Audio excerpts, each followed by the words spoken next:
ইনশাআল্লাহ সিন্নির আগ পর্যন্ত বসতে পারবেন তো ইনশাআল্লাহ। মাশাআল্লাহ ভাই সাউন্ডটা একটু বাড়িয়ে দেন, খানো নাই।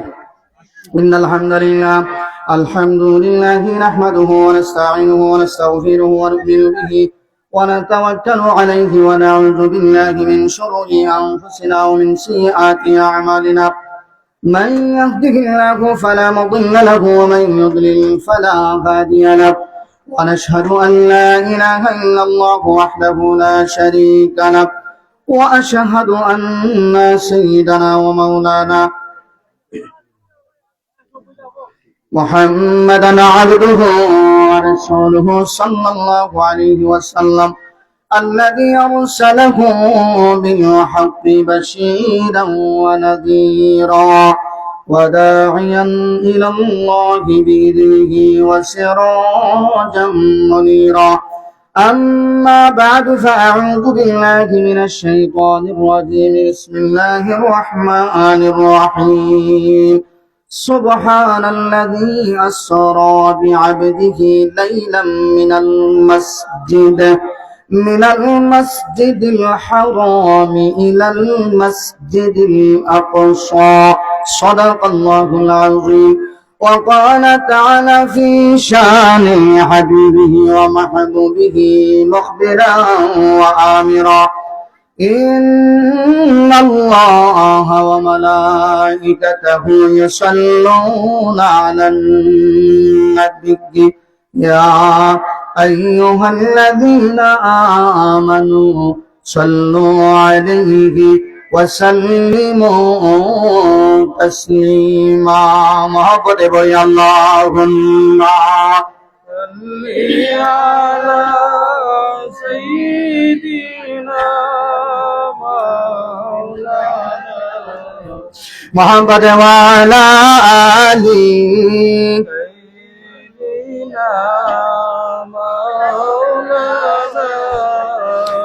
বল রে আকাশ বল, বল রে বাতাস বল, বল রে আকাশ বল, বল রে বাতাস বল, আমার ঘরে দয়াল নবী কবে আসবে বল, আমি নবীর চরণ দহিব বলে আল্লাহ রাগছি তুলে, নবীর চরণ দহিব বলে আল্লাহ রাগছি তুলে, দুই নয়নের জল আমার ঘরে দয়াল নবী কবে আসবে বল, আল্লাহুম্মা সাল্লি আলা সাইয়্যিদিনা মাওলানা মুহাম্মাদ ওয়া আলা আলি সাইয়্যিদিনা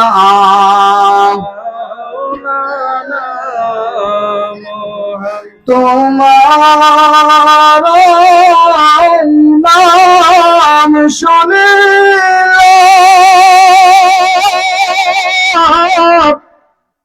এই চোখে দেখিলাম না, এই সুর যদি শুনে থাকো একবার দেখা দাও না, হে রাসূল তোমায় ভালোবাসি অন্তরে শুধু মুখে না, জান্নাতের আশায় নয় হে রাসূল, জাহান্নামকেও ডরি না, আল্লাহুম্মা সাল্লি আলা সাইয়্যিদিনা মাওলানা মুহাম্মদ খান করে ওয়ালা আলি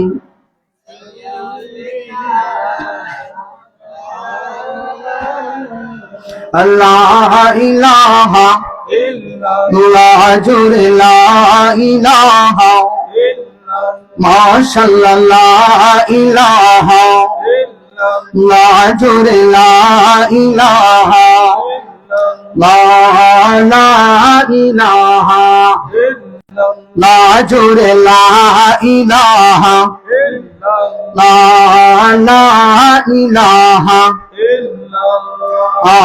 লা ইলাহা আল্লাহ ছাড়া মাবুদ নাই, আমরার নবীজি বিনে উপায় নাই। বলুন আল্লাহ ছাড়া মাবুদ নাই, আমরার নবীজি বিনে উপায় নাই। নবীজির দিদার পাইতে হইলে, নবীজির দিদার পাইতে হইলে কামেল পীরের দোয়া চাই। লা ইলাহা লা ইলাহা নবীজির পিতা আব্দুল্লাহ, আমরার নবীজির মাতা আমর নবীজির পিতা আব্দুল্লাহ, আমরার নবীজির মাতা আমিনা। নবীজির বদৌলত হালিমা, নবীজির বদৌলত মা দয়াল নবীর রওজা মদিনা। লা ইলাহা লা ইলাহা আল্লাহ আল্লাহ আল্লাহ লা ইলাহা জোরে আল্লাহ আল্লাহ লা ইলাহা। মা আমিনা স্বপ্নে দেখেন গরিবে তাহার নূর, সেই নূরের নাম রাখিলেন, সেই নূরের দিলেন মুহাম্মদ রাসূল নবীজি। আল্লাহ আল্লাহ লা ইলাহা ইল্লাহু জোরে আল্লাহ আল্লাহ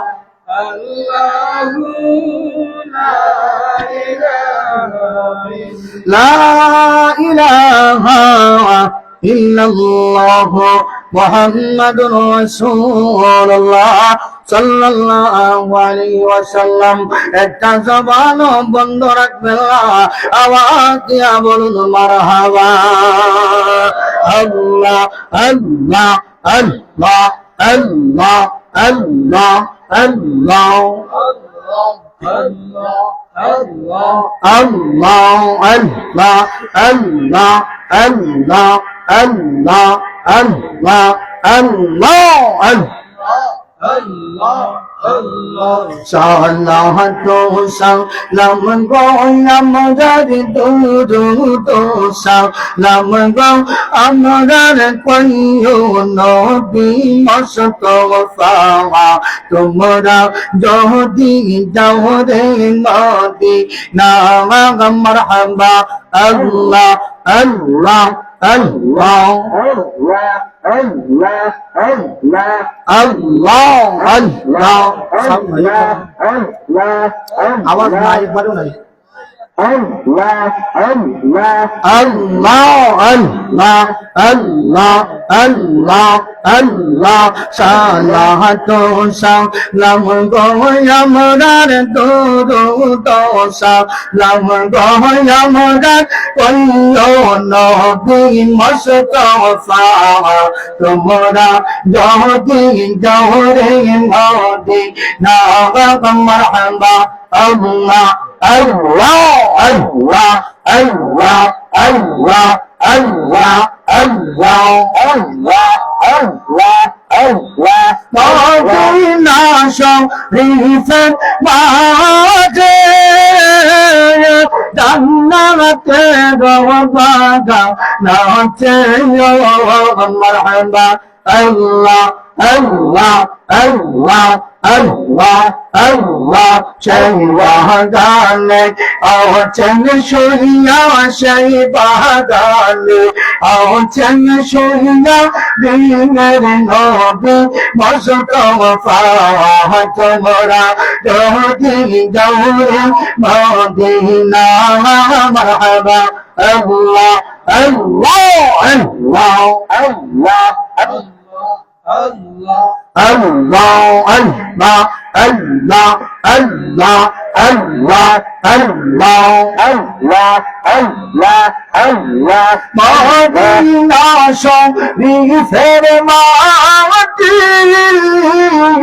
চোখের মাটি সুরমা বলি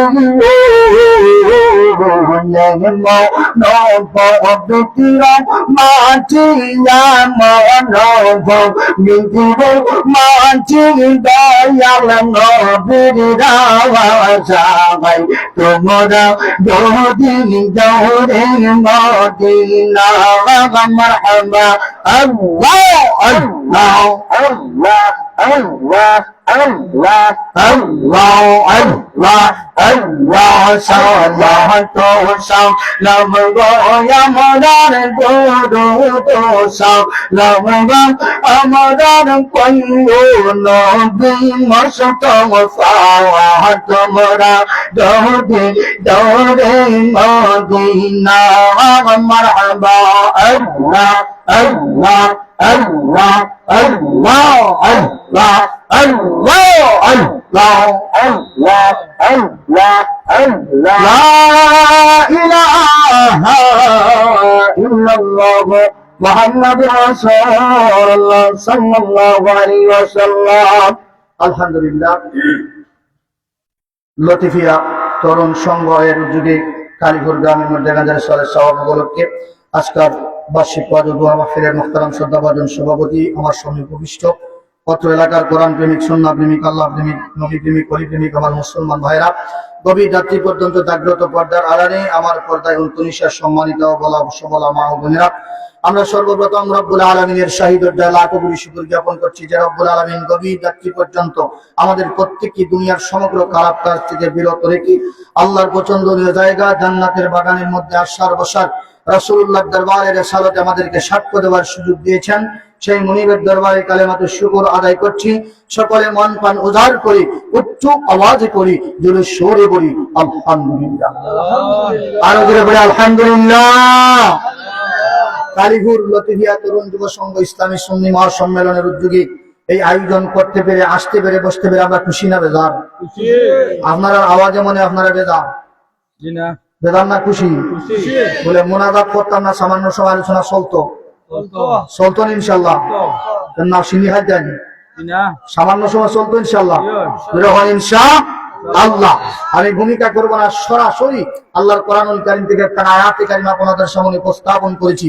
আয়াতকে সামনে রেখে সামান্য কথা সংক্ষিপ্ত আকারে কোরআন হাদিসের আলোকে কিছু সময়ের ভিতরে আল্লাহ যদি তৌফিক দান করেন বলার চেষ্টা করব। আমরা প্রত্যেকে দরদ সহকারে শুনতে রাজি আছি তো ইনশাআল্লাহ। বর্তমানে আরবিতে একটা মাস চলতেছে, যেই মাসের নাম হলো পবিত্র রজব মাস। কোন মাস? রজব মাস। 12টা মাসকে আল্লাহ এক একটা সম্মান, এক একটা মাসকে এক একটা কারণে দিলেন।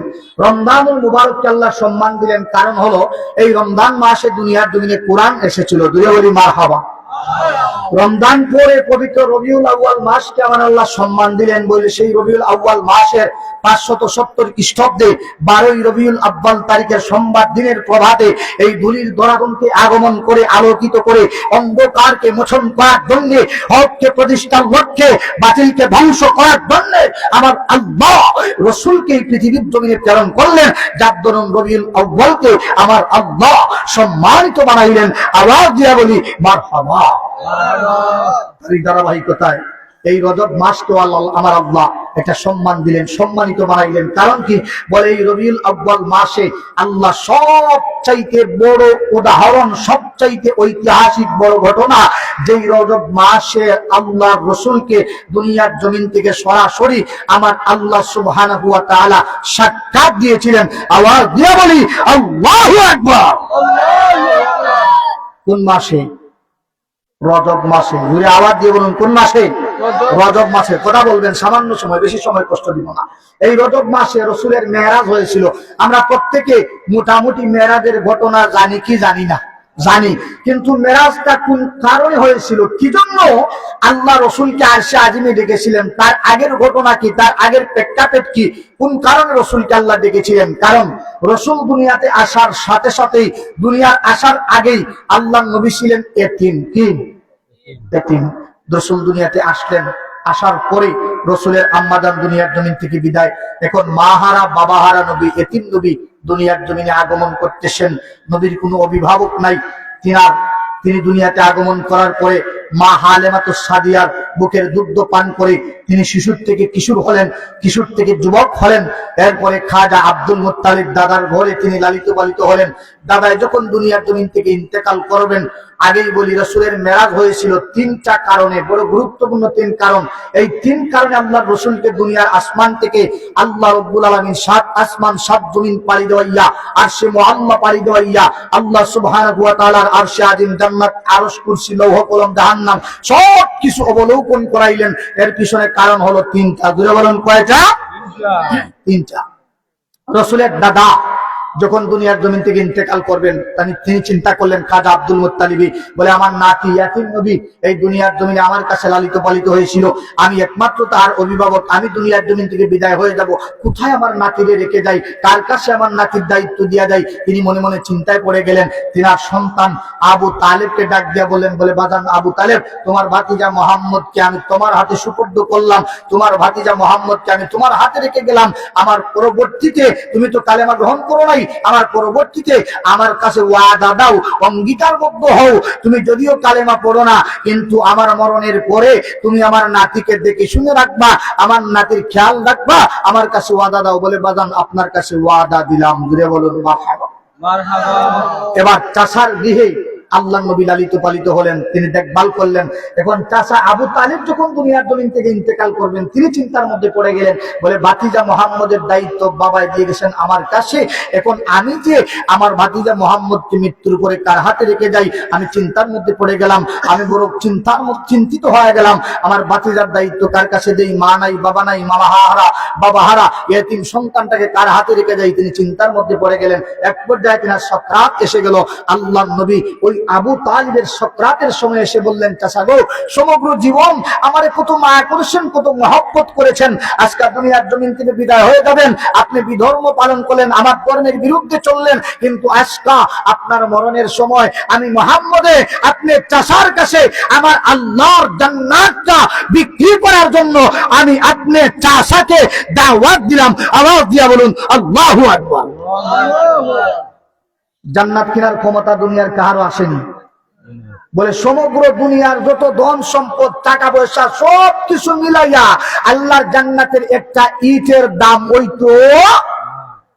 আমার নবী বলতেছেন, বলে চাচা দুনিয়ার জমিন থেকে বিদায় হয়ে যাবেন, আপনাকে সুসংবাদ দিলাম, আপনি আল্লাহর জান্নাতটা একটু খরিদ করেন, আপনার কাছে আল্লাহর জান্নাতটা বিক্রি করার জন্য আমি বাতিজা এসেছি, আপনাকে উপহার দেওয়ার জন্য। চাচা বলেন, বাতিজা আমার তো টাকা নাই, সম্পদ নাই, ধন সম্পদ হারা, আমি দুনিয়ার জমিন থেকে বিদায় হয়ে যাই, কেমন করে আল্লাহর জান্নাত আমি কিনি? রসুল বলেন, চাচা টাকার পয়সার ক্ষমতার কোনো ধাপটের চেয়ারের কোনো কিছুর প্রয়োজন নাই, সম্পদের প্রয়োজন নাই, আল্লাহর জান্নাত কিনতে চাইলে আমার কণ্ঠের সাথে কণ্ঠ মিলাইয়া আপনি চাচাই একবার মাত্র পড়ে নেন, লা ইলাহা ইল্লাল্লাহু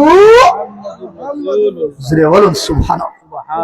চাচা মনে মনে ইচ্ছা করলেন, বলে বাতিজায় দাওয়াত দিছে, মনটা নরম হয়ে গেল, আমি গ্রহণ করব। এইদিকে আবু জেহেল খবর পাইল, বলে আবু তালেব দুনিয়ার জমিন থেকে বিদায় হয়ে যাইবে, মরণের ঘন্টা বেজে যাইতেছে, যদি বাতিজার প্ররোচনায় পড়ে ধর্মাবলম্বী হয়ে যায়, সাথে সাথে সঙ্গপাঙ্গ নিয়ে হাজির। বলে আবু তালিব, তুমি দুনিয়ার জমিন থেকে ইন্তেকাল করবা, তুমি তোমার বাতিজার ধর্ম গ্রহণ করবা, কিরে তোমার কি লজ্জা হয় না? আমাদের বাপ দাদার ধর্মকে কলুষিত করতেছো, আমাদের পূর্বের ধর্মকে কলুষিত করতেছো, অপমান করতেছো, আমরা তোমাকে লানত দিলাম, তীক্ষার দিলাম, তুমি যদি আমাদের ধর্মাবলম্বী হয়ে থাকো, তাহলে তোমার যদি লজ্জা থাকে তুমি মুহাম্মদের ধর্ম গ্রহণ করবা না। চাচাই কয়, বাতিজা আমি ইন্তেকাল করব, তারপরে আমার লজ্জাকে বিসর্জন দিতে পারবো না, আমি তোমার আল্লাহর জান্নাতকে বিসর্জন করে দিলাম। জোরে বলি নাউযুবিল্লাহ। ইন্তেকাল করলেন, মৃত্যুবরণ করার পরে এবার আমার নবী বেকুল হয়ে গেলেন। একমাত্র অভিভাবক চাচা ছিলেন দুনিয়াতে, তিনিও ইন্তেকাল করলেন। রাসূল আমার চিন্তার মধ্যে পড়ে গেলেন, হাউ মাউ করে ক্রন্দন শুরু করে দিলেন। আল্লাহ নবী রাত গভীরে আল্লাহর জমিনে সিজদায় পড়ে হাউ মাউ করে মসজিদে নববীতে, হুজরাখানার ভিতরে, হুজরাখানার বাহিরে আল্লাহর দরবারে ক্রন্দন শুরু করে দিলেন। জুড়ে বলি আল্লাহু আকবার। আল্লাহর নবী দো জাহানের বাদশা কামলিওয়ালা নবী, নবী আমার গভীর রাত্রিতে আমার আল্লাহর দরবারে ক্রন্দন শুরু করে দিলেন। নবী আমার এত বিলাপ করে কান্দেন। আম্মাজান খাদিজাতুল কুবরা রাদিয়াল্লাহু তাআলা আনহা দেখেন আমার নবীকে এত বিলাপ করে অন্য কোনদিন ক্রন্দন করতে দেখি না। নবী আমার এত বিলাপ করে কান্দেন। আম্মাজান খাদিজা বলেন আমি তাকায়া দেখি রে আমার নবী অন্য দিন তো এত বিলাপ করে কান্দেন না। আম্মাজান খাদিজা বলেন আমি আমার নবীকে জিজ্ঞাসা করি ইয়া রাসূলুল্লাহ ইয়া হাবিবাল্লাহ নবী গো ওগো নবী কান্দেন কেন? নবী কোন কারণে কান্দেন? কান্নার কারণটা জানতে চাই। আমার নবী ডাক দিয়া বলেন রে খাদিজা এই দুনিয়াতে আমার একমাত্র অভিভাবক ছিলেন আমার চাচা। আরে খাদিজা আমার চাচা আমাকে সুখে দুঃখে আমার পাশে থাকতেন। আজকে আমার চাচা আমার ইয়াতিম বানায়া দুনিয়ার জমিন ছেড়ে বিদায় হয়ে গেলেন।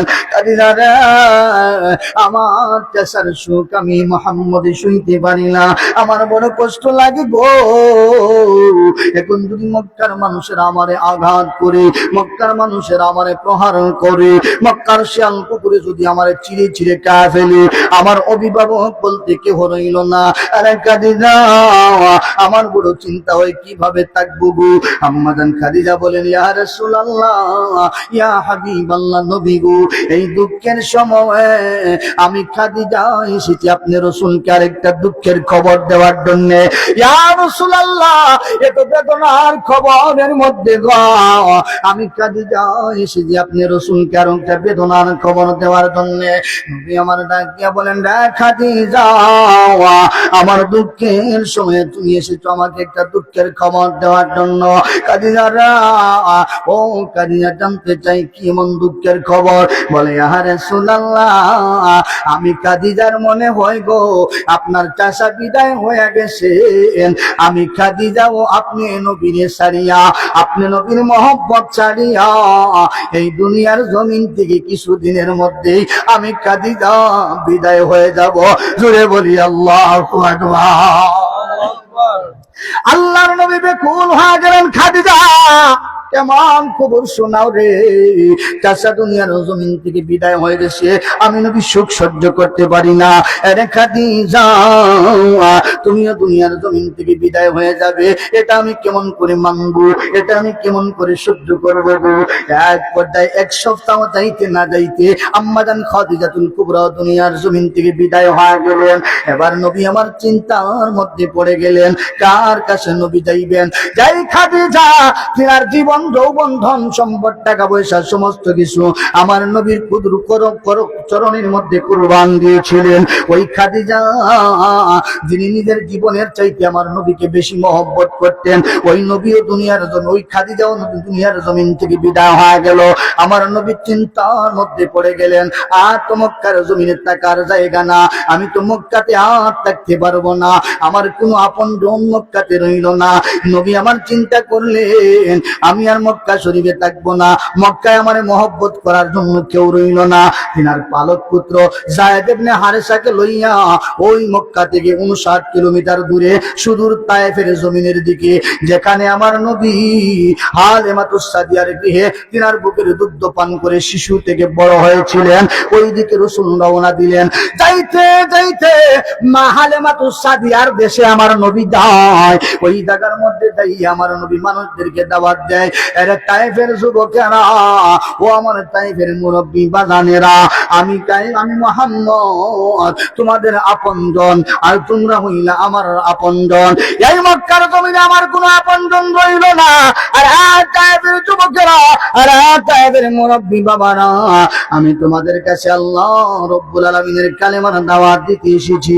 তোমরা আল্লাহর জান্নাতের সুসংবাদটা একটু গ্রহণ করে নাও, আমি মুহাম্মদকে একটু ধন্য করে দাও। এরা ডাক দিয়া কয় মুহাম্মদ আপনার কথা আমরা বিশ্বাস করলাম, আরে মুহাম্মদ আমরা কালেমা গ্রহণ করব, কিন্তু এই তায়েফের জমিন তোমার জন্য নিরাপদ না, এখানে কিছু দুষ্ট চরিত্রের লোক আছে, এরা তোমাকে বাঁচতে দিবে না, এরা তোমাকে সান্ত্বনা দিয়ে শান্তিতে থাকতে দিবে না। মুহাম্মদ আবার চলে যাও মক্কার জমিনে, আমরা ওই জায়গার মধ্যে যাইয়া তুমি মুহাম্মদের হাতে বায়াত গ্রহণ করব। এক পর্যায়ে নবী আমার যাইতে নারাজ, আল্লাহ নবী থাকতে রাজি, কিন্তু আল্লাহর নবীর পালক পুত্র যায়েদ ইবনে হারেসা বলেন, আমি তাকাইয়া দেখি রে, আমি যেই জায়গায় নবীরকে নিয়ে দাঁড়িয়ে আসছিলাম, আমি তাকাইয়া দেখি তায়েফের যুবকেরা আমাদেরকে আক্রমণ করার জন্য আসতেছে। ইয়া রাসূলুল্লাহ, ইয়া হাবিবাল্লাহ, ওগো নবী একবার তাকাইয়া দেখেন গো, তায়েফের যুবকেরা পাথর আপনারে মারতে আসতেছে। ইয়া রাসূলুল্লাহ, একবার তাকাইয়া দেখেন। আমার নবী বলেন, রে যায়েদ, ও যায়েদ ইবনে হারেসা, আমার তো বিশ্বাস হয় না। তায়েফের যুবকেরা আমারে পাথর মারতে পারে না, এরা তো আমার আপনজন, এরা তো আমার প্রিয়জন, এরা কখনো আমি মুহাম্মদকে পাথর মারতে পারে না, এই কথা আমি মুহাম্মদ বিশ্বাস করি না। বলে, ইয়া রাসূলুল্লাহ, একবার শুধুমাত্র পিছনের দিকে তাকাইয়া দেখুন গো। আমার নবী যেই মুহূর্তে পিছনে তাকাইলেন, নবী আমার তাকাইয়া দেখেন রা, ওই তায়েফের যুবকেরা হাতের মধ্যে পাথর নিয়া আল্লাহর নবীর দিকে আসতেছে। নবী আমার যায়েদ ইবনে হারেসাকে নিয়ে একটা দূর দিশে পলায়ন করার জন্য দৌড়াইতে থাকে, কিন্তু ওই তায়েফের নিষ্ঠুর যুবকেরা আমার নবীর পিঠের মধ্যে পাথর মারে, আমার নবীর মাথার মধ্যে পাথর মারে, আমার নবীর গা মুবারকের মধ্যে পাথর মারে, যেই বডির মধ্যে আমার আল্লাহ মশা মাছিরে বসা হারাম বানায় দিয়েছেন, ওই বডির মধ্যে তায়েফের যুবকেরা পাথরের আঘাত মারে। যায়েদ ইবনে হারেসা বলেন, বৃষ্টির ন্যায় জোর জোর জোর জোর করে আমার নবীর গা মুবারকের মধ্যে পাথর পড়তে থাকে।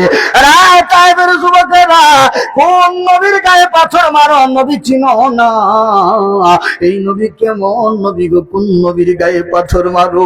আমার নবী দৌড়াইয়া দৌড়াইয়া একটা নারকেল গাছের বাগানের সামনে হাজির হয়ে গেলেন।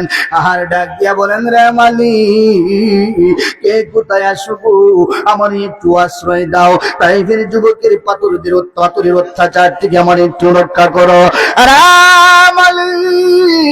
আমার কোন সন্তান দুনিয়াতে রেখে যেতে পারি না, আমার কোন পুত্র সন্তান দুনিয়াতে নাই, একটা মাত্র পুত্র সন্তান যায়েদ ইবনে হারেসা, তারে পালক এনেছিলাম, আমি মুহাম্মদকে আঘাত করো ঠিক আছে, কিন্তু আমার পুত্রের গায়ের মধ্যে যেন গো একটা পাথরের আঘাত না লাগে।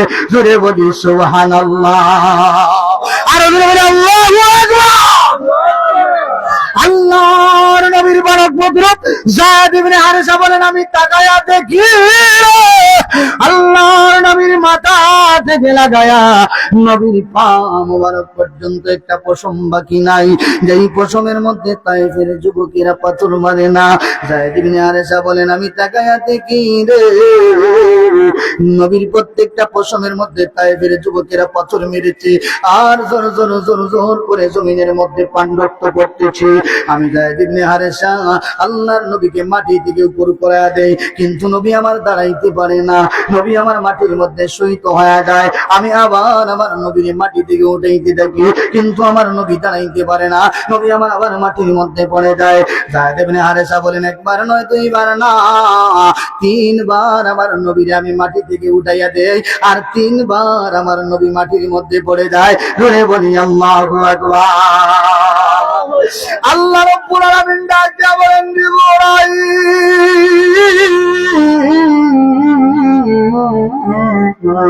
ও জিবরাইল কোথায় আসরে, একবার তায়েফের জমিনের দিকে তাকাওরা, ওই তায়েফের জমিনের দিকে তাকায়া দেখো আমার বন্ধু নবী কান্দে। আল্লাহু আকবার।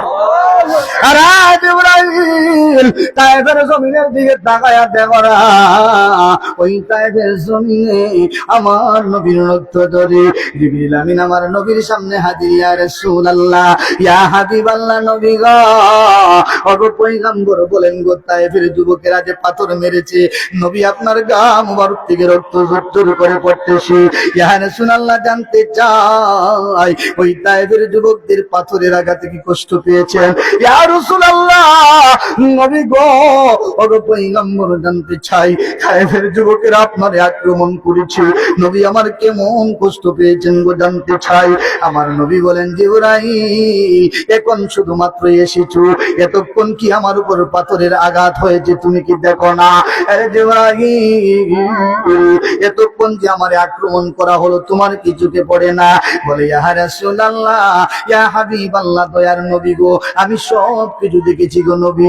আপনারা তায়েফের যুবকেরা পাথর মারতেছে, ওগো নবী তাও আমি দেখতেছি। ইয়া রাসূলুল্লাহ, যেই মুহূর্তে তায়েফের যুবকেরা আপনার বডির মধ্যে পাথর মারে, ও নবী আমি জিবরাইল সইতে পারি না। আল্লাহর দরবারে ডাক দিয়া কই, প্রভু আপনার বন্ধু তায়েফের জমিনে নির্যাতিত হয়, আপনার বন্ধু তায়েফের জমিনে পাথরের আঘাত খায়, আল্লাহ আপনার কি দয়া হয় না? আমি জিবরাইলের তো বড় কষ্ট লাগে, একবার শুধুমাত্র হুকুম দাও, ওই উহুদের পাহাড়টারে উঠায়া তায়েফের যুবকদেরকে আমি জিবরাইল দুলার সাথে মিশাইয়া দিতে আমি জিবরাইলের মনে চাই। জোরে বলি মারহাবা, আরো জোরে বলি আল্লাহু আকবার। আর রাসূলুল্লাহ, ইয়া হাবিবাল্লাহ, ওগো নবী, যেই মুহূর্তে আমার মাওলার দরবারে আমি জিবরাইল বললাম আল্লাহ তায়েফের যুবকদেরকে আমি উহুদের পাহাড়টারে উল্টাইয়া তায়েফের যুবকদেরকে ধ্বংস করে দিতে চাই, আমি জিবরাইলের মনে মানে না, আমার নবীর কষ্ট আমি জিবরাইলের সহ্য হয় না। আল্লাহ, আপনি তো নবীর বন্ধু, আপনি তো বলেছেন বন্ধু নবীর কষ্ট সহ্য হয় না। আমি জিবরাইল দেখেছি গো, অন্য সময় তো আপনি আপনার বন্ধুর কষ্ট সহ্য করতে পারেন না। আল্লাহ জানতে চাই, এখন যে তায়েফের যুবকের আপনার নবীর পাথর মারে, ইয়া রাসূলুল্লাহ আপনার কি কোনো কষ্ট হয় না? বন্ধুরে যে পাথর মারে আপনার কি কোনো দয়া হয় না? আপনার কি কোনো মায়া হয় না? আল্লাহ বলেন জিবরাইল, ও জিবরাইল গো, আমার তো বড় মায়া হয়, কিন্তু রে জিবরাইল, যদি আমার মায়া হয় বাও, এই মায়া হওয়ার মধ্যেও একটা খেলা আছে, এটা হলো আশিকার মাসুকের খেলা, এটা হলো প্রেমের খেলা। আল্লাহ জানতে চাই, আপনার বন্ধু নবীরে আঘাত করে আল্লাহ এটা কেমন প্রেমের খেলা? আল্লাহ জানতে চাই গো, আপনার বন্ধু নবীরে পাথর মারে, কিন্তু আপনি বলতেছেন প্রেমের খেলা, এটা কেমন প্রেমের খেলা গো একটু জানতে চাই। আমার আল্লাহ বলেন জিবরাইল, ওই যে তায়েফের যুবকেরা আমার নবীর দেহ মোবারকের মধ্যে পাথর দ্বারা আঘাত করতেছে, এরে জিবরাইল, যত ফুটা রক্ত তায়েফের জমিনে পড়ে গো, এক এক ফুটা রক্তের বিনিময়ে আমার নবীর কোটি কোটি গুনাহগার উম্মতের জীবনের গুনাহ আমি আল্লাহ জড়াইয়া দেই। জুড়ে বলি মারহাবা। কষ্ট পায় নবী, ব্যথা পায় নবী, আর গুনাহ মাফ হয়। মারহাবা কইতেন না? নবী আমার কষ্ট পায় কিন্তু গুনাহ মাফ হয় উম্মতের, ইনি কেমন নবী গো? এর টাইমের যুবকেরা, তোমরা নবী চিনলা না, তোমরা তো নবীরে চিনলা না, কোন নবীর গায়ে আঘাত করলা, কোন নবীর গায়ে পাথর মারলা? রে তায়েফের যুবকেরা, ওই নবী তো তোমরা চিনলা না। আরে তায়েফের যুবকেরা, একবার তাকায়া দেখো ওই নবী কেমন নবী। জিবরিল বলেন ইয়া রাসূলুল্লাহ, এবার তো আমি জিবরাইল এসে হাজির হয়ে গেছি। নবী বলেন কি বিচার চান গো নবী আমার কাছে বলেন। আমার নবী বলেন জিবরাইল এখন এসে কি লাভ? বলে নবী একা আসি না, 40,000 ফেরেশতা নিয়ে এসেছি।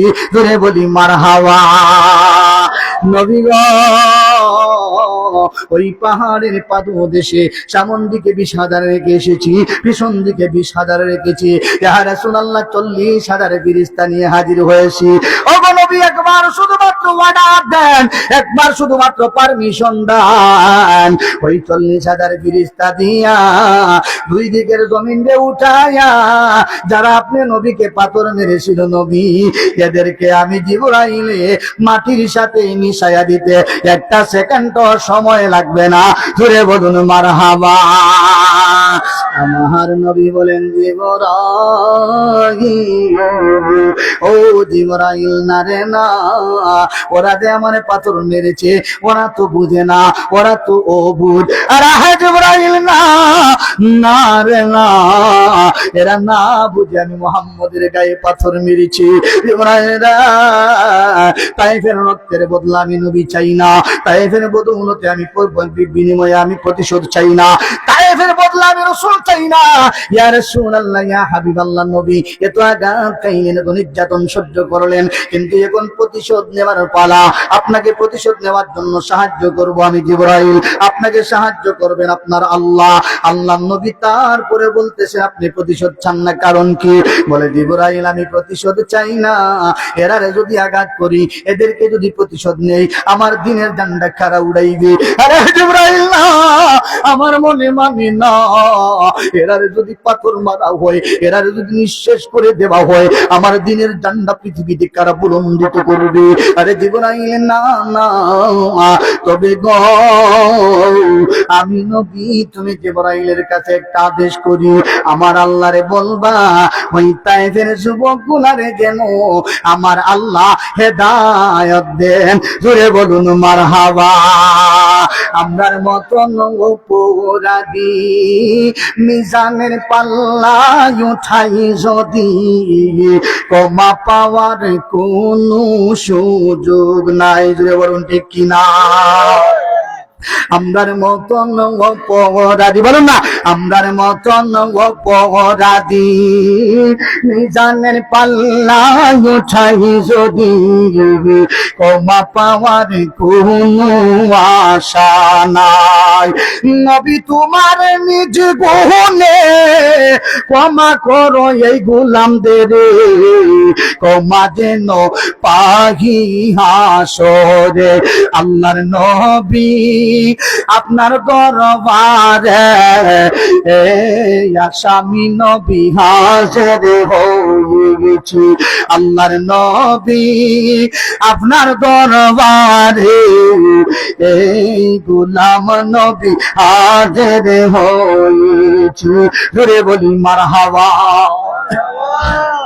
যেই নবী এত পাথরের আঘাত খাওয়ার পরেও নবী বললেন জিবরাইল না, আমি এর বিনিময়ে প্রতিশোধ চাই না।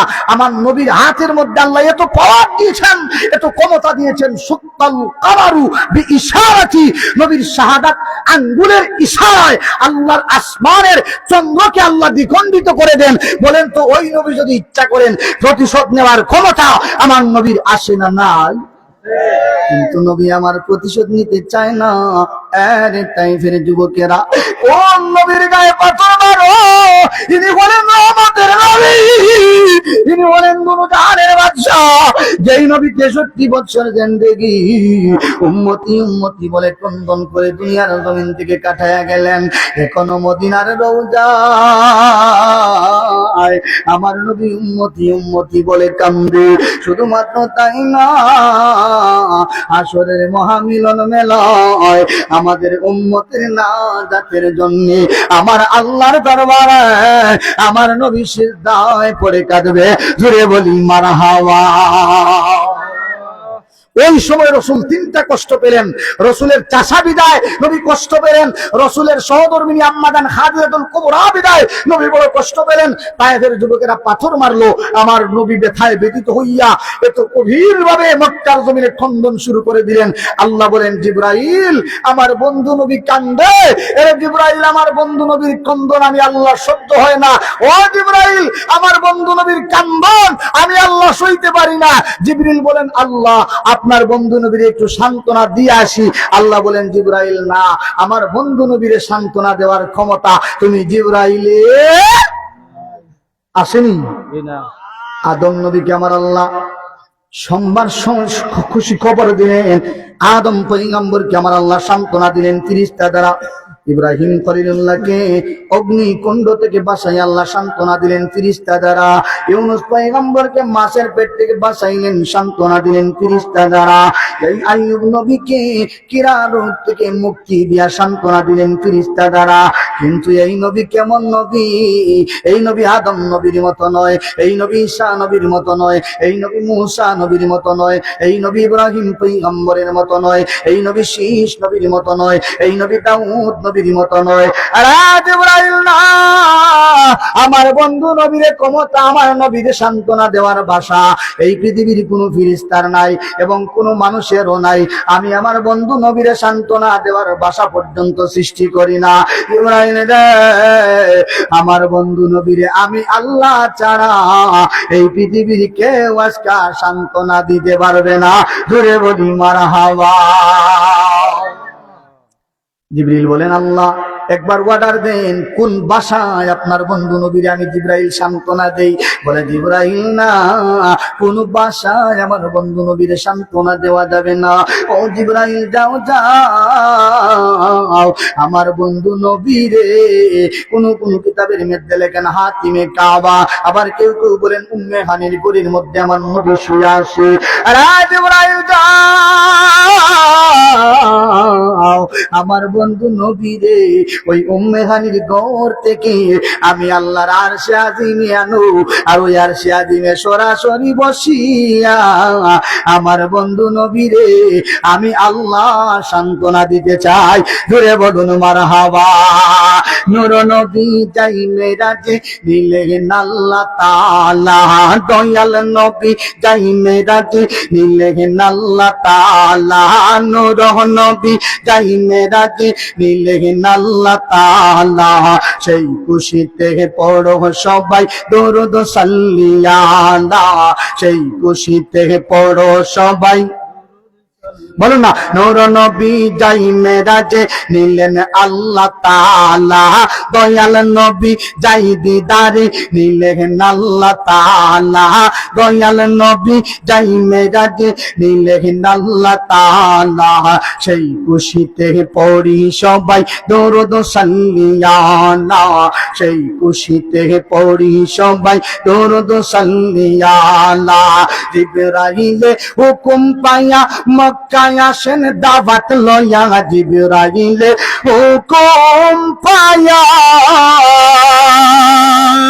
জিবরাইল হুকুম পায়া মক্কায় আসেন দাওয়াত লয়া, জিবরাইল হুকুম পায়া মক্কায় আসেন দাওয়াত লয়া। কথা বলতে না পারিয়া কিংবা কদম তলায়, কথা বলতে না পারিয়া কিংবা কদম তলায়, সেই খুশিতে পড়ি সবাই দরুদ সাল্লিয়ালা, সেই খুশিতে পড়ি সবাই দরুদ সাল্লিয়ালা।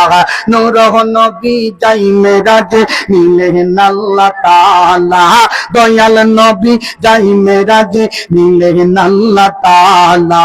সেই খুশিতে পড়ি সবাই দরুদ সাল্লিয়ালা। সালাতুন ইয়া রাসূলুল্লাহ আলাইকুম, সালামুন ইয়া হাবিবাল্লাহ। ভাই কষ্ট হইতেছে নি? আলোচনা কি চলতো? আরো কিছু সময় শেষ করতাম, চলতো নি?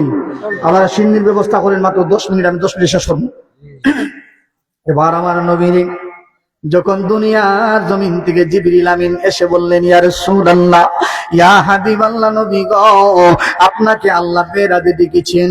আমার নবীরে জিবরিল উম্মে হানির ঘর থেকে ওই বাইতুল মুকাদ্দাসে মসজিদুল আকসা পর্যন্ত আমার নবীকে ইসরা করাইলেন, সফর করাইলেন। ওই বাইতুল মুকাদ্দাসে যাইয়া আরে বাজানি কেমন নবী একবার দেখেন গো, এই নবীর শান মান আজমত ইকামত মর্যাদা কেমন, এই নবীর আকামত, এই নবীর ইজ্জত কেমন, আল্লাহ এই নবীকে কতটুকু আমার নবীর ইজ্জত বাড়িয়ে দিয়েছেন। ওই বাইতুল মুকাদ্দাসে যাইয়া আদম সফিউল্লাহ থেকে লাগাইয়া ঈসা রুহুল্লাহ পর্যন্ত 1 লক্ষ মতান্তরে 2,24,000 পয়গম্বরীরা ওই বাইতুল মুকাদ্দাসের মধ্যে জামাতের জন্য শামিল হওয়া, জামাতে নামাজ আদায় করার জন্য দাঁড়িয়ে আসে কাতার বন্দী হইয়া। কিন্তু প্রত্যেক নবীর মনে মনে মন বাসনা, আজকে মনে হয় এই জামাতের ইমামতি আমি আদম করব, আজকে মনে হয় ইমামতির জামাতের নামাজের ইমামতি আমি ইব্রাহিম করব, আমি মুসা মনে হয় আজকে জামাতের ইমামতি করব। আল্লাহ বলেন, রে আদম, রে ঈসা, রে মুসা, রে ইব্রাহিম, না না, এই বাইতুল মুকদ্দিসের জামাতের ইমামতি করার ক্ষমতা তুমি আদম থেকে লাগাইয়া ঈসা পয়গম্বর পর্যন্ত 1,24,24,000 নবী রাসূলদের মধ্যে কাহারও নাই। ওই জামাতের ইমাম আমি আল্লাহ নিযুক্ত করব। আমি আল্লাহ জানাইয়া দিলাম আমার বন্ধু নবী রাহমাতাল লিল আলামিন আজকে ওই জামাতের ইমামুল মুরসালিন, ইমামুল আম্বিয়া, ওই জামাতের ইমাম হলেন আমার বন্ধু নবী রাহমাতাল লিল আলামিন। জোরে বলি মারহাবা। এরপরে আমার নবী জামাত সমাপ্ত করার পরে জিবরিল আমিন প্রথম আসমান থেকে লাগাইয়া 7 আসমান পর্যন্ত বুরাক দ্বারা আমার নবীকে আরোহণ করাইলেন। এক পর্যায়ে ওই 7 আসমান পাড়ি দিয়া সিদরাতুল মুনতাহা নামক একটা গাছ আছে, কুলবুরুর গাছ। ওই জায়গার মধ্যে যারা দাইয়া জিবরিল বলেন, ইয়া রাসূলুল্লাহ, এর উপরে আমি জিবরাইলের যাওয়ার কোনো ক্ষমতা নাই। এর উপরে যদি আমি জিবরাইলে যাই আমার 600 নূরের পাকা জনিয়া চূর্ণ বিচূর্ণ হয়ে যাবে। নবী একা একা আরশে মুআল্লা পর্যন্ত পৌঁছানো লাগবে। আমার নবী আল্লাহর আরশে আযীম পর্যন্ত একা একা পৌঁছাইলেন। এক পর্যায়ে আল্লাহ রাব্বুল আলামিনের সাথে যখন সাক্ষাৎ হয়ে গেল, আল্লাহ বলেন, বন্ধু গো, এই পৃথিবীর জমিনে আমি আল্লাহ জান্নাত সৃষ্টি করেছি, আমি আল্লাহ জাহান্নাম বানাইছি। ওগো নবীজি, এমন কোন চক্ষু নাই যেই চক্ষু আমার জান্নাত দেখেছি, এমন কোন কান নাই যেই কান দ্বারা আমার জান্নাতের আওয়াজটা তার কানে পৌঁছেছে। ওগো নবী, এমন কোন নাক নাই যেই নাকের মধ্যে আমার জান্নাতের সুঘ্রাণ ঢুকেছে। ইয়া রাসূলুল্লাহ, ওই জান্নাতটা আপনি নবীকে আজকে দেখাইলাম। ওগো নবী, জাহান্নামটা আপনাকে নবীকে দেখাইলাম, আমার আরশ দেখাইলাম, কুরসি দেখাইলাম, লৌহ দেখাইলাম, সব কিছু অবলোকন করাইলাম। আল্লাহর রাসূল গো, জানতে চাই আপনি কি খুশি নাকি বেজার? আমার নবী বলেন, আল্লাহ, এখনো আমি নবী খুশি হইতে পারি না। বলে, বন্ধু, কি জন্য খুশি হইতে পারে না? বলে, আল্লাহ, এখনো তো আপনার নুরানি চেহারা মুবারক আমি নবী দেখতে পারি না। আল্লাহ, বন্ধু যদি বন্ধুর বাড়িতে আইসা পর্দার আড়াল লুকায়া থাকে, আল্লাহ এটা কেমন দেখায় গো আল্লাহ? বন্ধু এসেছি সরাসরি বন্ধুর সাথে সোফায় বসে কথা বলবেন, আল্লাহ নূরের তজল্লি উঠায়া আমার নবীকে সরাসরি আল্লাহর রব্বুল আলামিনের নুরানি কুদরতি চেহারা মুবারক খানা ওই সময় আমার নবীর চক্ষু দ্বারা অবলোকন করাইলেন। জোরে বলি মারহাবা। এবার আমার আল্লাহ প্রশ্ন করেন, বন্ধু, এবার তো আপনি নবী খুশি? নবী আমার বলেন, আল্লাহ, না না, এখনো আমি নবী খুশি হইতে পারি না। ও নবী, জান্নাত জাহান্নাম আরশ কুরসি লৌহ কলম আমার সাথে কথা বললেন, আমাকে দেখলেন। ও বন্ধু, ও বন্ধু, জানতে চাই এখন পর্যন্ত খুশি হইতে পারেন না বন্ধু, কারণ কি? কোন কারণে খুশি হইতে পারেন না? আমার নবী বলেন, আল্লাহ, আমি তো আপনার আরশ কুরসি লৌহ কলম জান্নাত জাহান্নাম সব কিছু দেখলাম। প্রভু গো, আমার দুনিয়ার জমিনে আমার কোটি কোটি গুনাহগার উম্মতেরা রয়েছে, এরা কি আপনি আল্লাহরে দেখতো না? জোরে বলি মারহাবা। নবী আমার আনন্দের সময় আমাদেরকে বলে না, নবী আমার দুঃখের সময় উম্মত বলে না। নবী বলেন, প্রভু, আমি তো আপনি আল্লাহরে দেখেছি, আমি তো আপনার আল্লাহর সাথে কথা বলেছি, আপনি আল্লাহর সাথে মেরাজ করেছি। আল্লাহ, ততক্ষণ পর্যন্ত আমি নবী খুশি হইতে পারবো না যতক্ষণ পর্যন্ত না আমার গুনাহগার উম্মতেরা আপনি আল্লাহর সাথে মেরাজ করবে। জোরে বলি সুবহানাল্লাহ। আল্লাহ বলেন, বন্ধু, ও প্রাণের বন্ধু, এই কথাটাই বাস্তবায়ন হয়ে যাবে, আপনার এই মন বাসনাটাও পূর্ণ হয়ে যাবে। আপনার কষ্টের দিনে, আপনার দুদিনে আপনার আনন্দ দেওয়ার জন্য আরশে মুআল্লায় পৌঁছাইলাম। ওগো বন্ধু, জান্নাত দেখাইলাম, জাহান্নাম দেখাইলাম, সব কিছু দেখাইলাম, আমি আল্লাহর নজরে করম দিলাম, কিন্তু আপনার উম্মতদেরকে নজরে করম দিব না, এটা তো হতে পারি না। ও বন্ধু, আপনার গুনাহগার উম্মতদের মেরাজের সুসংবাদটাও আজকার এই আপনার মেরাজের রজনীতে আমি আল্লাহ দিয়ে দিব। জোরে বলি সুবহানাল্লাহ। নবী আমার জিগায়, আল্লাহ আমি 7 আসমান 7 জমিন পাড়ি দিয়া বুরাকের মধ্যে আরোহণ করিয়া এত কষ্ট করে আপনার বাড়ি আগমন করলাম, আল্লাহ আমার উম্মত তো একজন দুইজন না, আল্লাহ আমার উম্মতেরা তো কোটি কোটি থাকবে গো। কিয়ামতের আগ পর্যন্ত যদি একজন মানুষ ফাকাউলু আল্লাহ আল্লাহ, এই পৃথিবীতে আপনি আল্লাহকে আল্লাহ আল্লাহ বলার জন্য থাকে, ওই একজন মানুষ থাকার পরে আমার উম্মতেরা দুনিয়াতে থাকবে। আমি নবী বুঝতে চাই, আমি নবী জানতে চাই, আমার কোটি কোটি গুনাহগার উম্মতেরা কিভাবে আরশে আজিমে এসে মেরাজ করবে, কিভাবে আরশে আজিমে এসে আপনাকে দেখবে। আমার আল্লাহ বলেন, বন্ধুগণ আপনার উম্মতদের জন্য চিন্তা করা লাগবে না, এরা আরশে আজিমে আসা লাগবে না, এরা 7 আসমান 7 জমিন পাড়ি দেওয়া লাগবে না, ইয়া রাসূলুল্লাহ সিদরাতুল মুনতাহার উপরে আসা লাগবে না। আল্লাহ তাহলে কি এরা আপনি আল্লাহরে দেখতো না? বলে অবশ্যই এরাও আপনি আল্লাহরে দেখবো। বলে কিভাবে দেখবে? বলে নবী গো আজকে এই মেরাজের রজনীতে আপনি নবীকে আমি আল্লাহ স্পেশাল পুরস্কার দিলাম, আপনার দুর্দিনে আপনাকে একটা সান্ত্বনার বাণী ওই আরশে আজিমে আনিয়া দিলাম। বলে আপনার গুনাহগার উম্মতদের নাজাতের জন্য 50 ওয়াক্ত নামাজ আমি আল্লাহ আজকে আপনি নবীরে উপহার স্বরূপ দিলাম। জোরে বলি মারহাবা মারহাবা মারহাবা মারহাবা মারহাবা, নবীজি আমার মাফ করে দাও ও হে আল্লাহ উম্মত গুনাহগার, মাফ করে দাও ও হে আল্লাহ উম্মত গুনাহগার। দয়াল নবী মারহাবা, মায়ার নবী মারহাবা, জিন্দা নবী মারহাবা, নূরের নবী মারহাবা, মারহাবা মারহাবা মারহাবা মারহাবা, নবীজি আমার মাফ করে দাও ও হে আল্লাহ উম্মত গুনাহগার, মাফ করে দাও ও হে আল্লাহ উম্মত গুনাহগার। জোরে বলি মারহাবা। আল্লাহ বলেন, বন্ধু আপনার গুনাহগার উম্মতের নাজাতের জন্য গো 50 ওয়াক্ত নামাজ আমি আল্লাহ উপহার দিলাম।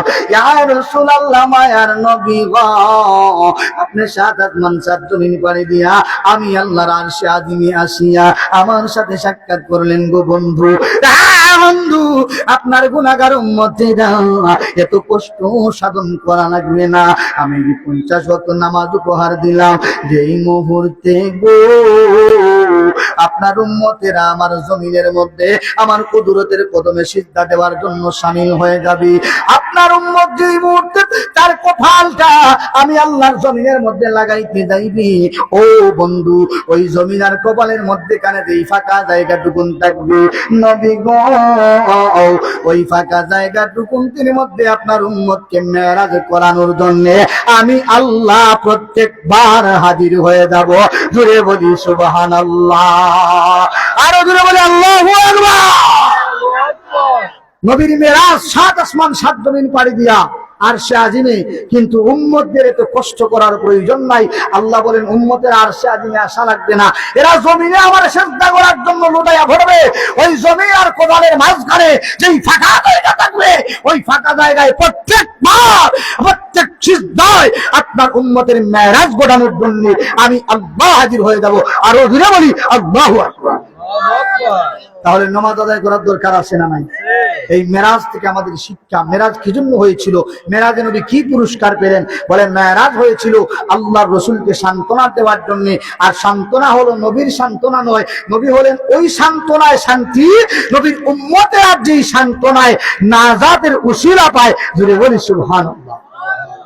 সেই নামাজ আউয়ালু মা ইউহাসাবু বিহিল আবদু ইয়াউমাল কিয়ামাতিস সালাত, কিয়ামতের মাটি আল্লাহ সর্বপ্রথম বান্দার কাছে আমলনামার হিসাব চাইবেন।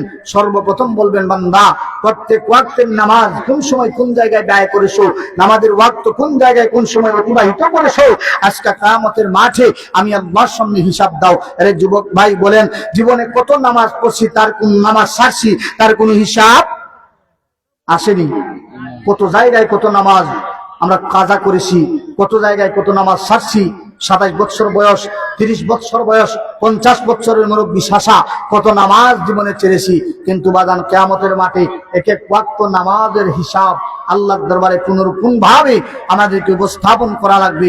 সেই নামাজ আমাদের জীবনে বাস্তবায়ন করার দরকার আছে না নাই? আরো জোরে বলুন, আসে না নাই? আল্লাহ যেন আজকের এই মাহফিল থেকে প্রত্যেককে নামাজি মুত্তাকি পরহেজগার হওয়ার আল্লাহ তৌফিক দান করেন। সকলে বলি আমিন। ওয়া মা